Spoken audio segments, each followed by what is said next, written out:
पुणे से सामने आई एक ऐसी कहानी जिसने पूरे देश को हैरान कर दिया। दरअसल शादी करने से पहले 100 बार सोच लेना चाहिए। हंसते मुस्कुराते कितने क्यूट लग रहे हैं ये दोनों।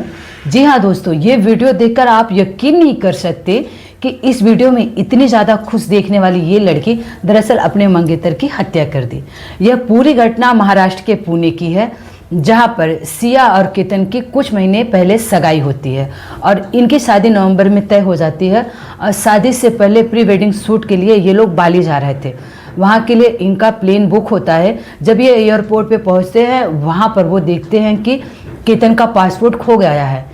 दरअसल यह पूरा किया धरा उनके मंगेतर सिया का था। सिया नहीं चाहती थी कि वो बाली जाके शूट करे, उसे बिल्कुल पसंद नहीं था, लेकिन घर वालों के दबाव के चक्कर में उसे ऐसा करना पड़ रहा था। इसी से वो बड़े चालाकी से कि उसका पासपोर्ट कहीं छिपा देती है, ये पुलिस का कहना है। और उसके बाद ये लोग प्लान बनाते हैं लोहागढ़, वहां पर आते हैं, ये लोग अच्छे से रहते हैं। फिर उसके बाद फोटो शूट के दौरान सिया बड़े चालाकी के साथ अपने बॉयफ्रेंड के साथ मिलकर अपने मंगेतर केतन अग्रवाल को 300 फीट गहराई में धक्का देकर उनकी हत्या कर देती है।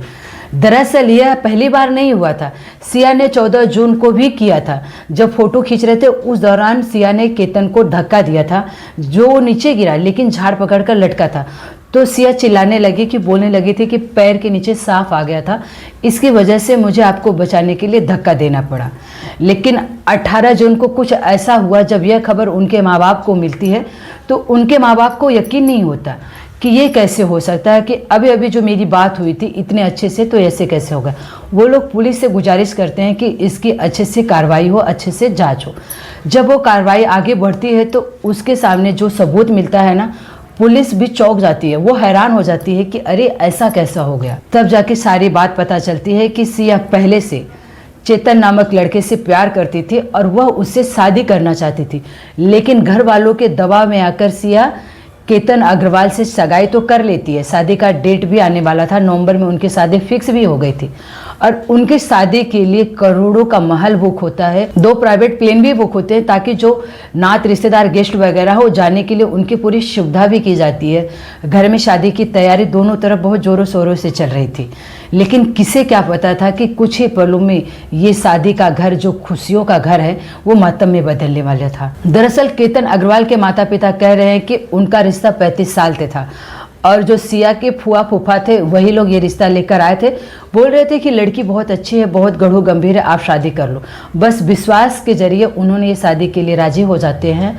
और केतन अपने मंगेतर को इतना प्यार करता था कि उसका बर्थडे किसी त्यौहार की तरह मनाता और उसे हर रोज़ एक सरप्राइज गिफ्ट देता और उसके कदमों में सारी जहां की खुशियां बिछा देता। वो अपने मंगेतर को इतना खुश रख रहा था, लेकिन सिया के मन में घात था, काला चोर छिपा था, क्योंकि वो केतन से बिल्कुल प्यार नहीं करती थी। वो तो प्यार चेतन नामक लड़के से करती थी। उसके लिए ही केतन को 300 फीट गहराई में धक्का देकर उसकी हत्या कर दी। सोचिए, जो इतने बड़े परिवार से बिलोंग करते थे, इतने पैसे वाले हैं, फिर भी उस लड़के के अंदर बिल्कुल रहम नहीं आया। माँ बाप का इकलौता सहारा छीन लिया। आज वो माँ बाप किस तरह से फूट फूट कर रो रहे हैं और बयां के कर रहे हैं कि इनको सज़ा मिलनी चाहिए। मेरा इकलौता सहारा, मेरा आगे का वारिस। दादा भी इस बात को बयां कर रहा है कि मेरी एक ही उम्मीद थी, मेरे बुढ़ापे का सहारा सिया ने छीन लिया। मैं बस इतना कहना चाहता हूँ कि अगर सिया को इस रिश्ते से बिल्कुल खुश नहीं थी, वो पहले ही मना कर देती तो हम लोग ये रिश्ता ज़बरदस्ती करते ही नहीं है। बाप तो यहाँ तक कह रहा है कि अगर वो चोरी छिपे मुझे फ़ोटो भेज देती तो मैं तब भी मना कर देता। सोचिए बाप के कलेजे पे क्या बीती होगी कि जब उसका इकलौता सहारा, इकलौता बेटा यह दुनिया छोड़कर चला गया। आज भी सिया जैसी कितनी लड़कियां पड़ी हैं और ऐसे ही बिंदास घूम रही है। मैं आप लोग से बस इतना कहना चाहती हूँ, शादी करने से पहले हर माँ बाप को एक नहीं, 2 नहीं, कई बार सोच लेना चाहिए और अपने बच्चों से पूछ लेना चाहिए। अगर ऐसी कोई बात है तो अपने माँ बाप से खुलकर बातें कर सकते हैं, ना कि इस तरह से कदम उठाए जिसमें आपके माँ बाप के और सामने वाले का भी सर शर्म से झुक जाए। आज उस माँ बाप के ऊपर क्या बीती होगी जिसका इकलौता सहारा छिन गया। बाकी इस घटना पर आप सबकी क्या राय है, कमेंट बॉक्स में अपनी राय जरूर रखना। जय हिंद, जय भारत।